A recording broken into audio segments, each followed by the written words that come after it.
let's go with the social scientist. What do you think, sir? Would they still fight on, or would they just look for another state to settle it? Well, yeah, certainly. Okay, so what? Because the Arabs, the Palestinian Arabs, were defeated in 1948 war. That's the reason why there are millions of Palestinian refugees now.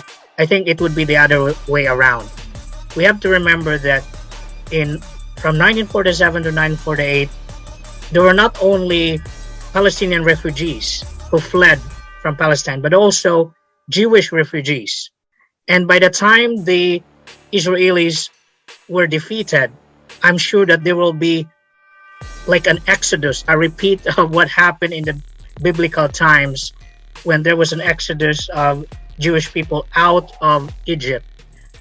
But it will be worse than that, because in 1947, the Israelis, actually the Jewish, killed a lot of Palestinian natives in the Palestinian land. Some of them committed atrocities against the Palestinian natives, and it would give the Arab League armies the chance to seek revenge against the Israelis. So there will probably be millions of, probably thousands of casualties, because at that time the Jewish did not number millions, only thousands of Jewish casualties, and there will be like massive immigration to other countries. And it's so hard for the Jewish too, because most of the countries surrounding the state of Israel are Muslim countries.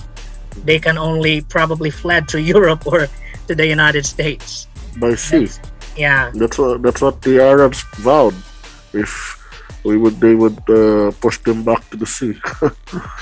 Well, actually, there was no actual recorded statement that the Arab said that, but that was the Jewish narrative, actually, that the Arabs told them they will push back to the sea. But granting that it is true, then it will probably happen.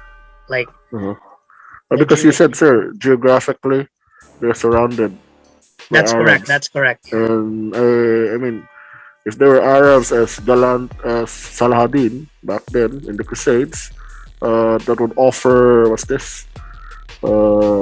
like peaceful transition, peaceful right. escort for them to the Western lands. Yeah, but it's highly doubtful. I think this time the United Nations would probably intervene. This is the first task of the United Nations. The credibility of the United Nations would be challenged if they allow the atrocities against the Jewish population. So I would imagine probably a somehow similar event that happened between North Korea and South Korea. South Korea was defeated in the initial part of the Korean War, but the United Nations intervened. Probably there would be a scenario that the United Nations intervene, of course, with the leadership of the United States. The name is United Nations, but actually it's a bogus name, because the United States would probably be the head of that. Yeah.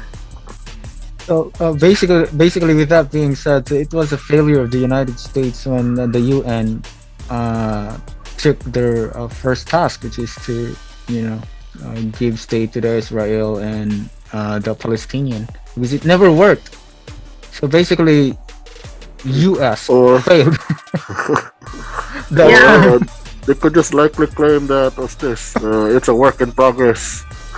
That is correct, because the Iranians and the Turkish, they said at the beginning the two-state solution would never work. But probably Dark Adam would say one-state solution would also don't work. But at least the Iranians and the Turkish said that. Yeah. And yeah, it really didn't work. I mean, look at now. Yeah. And so ends our speculative discussion.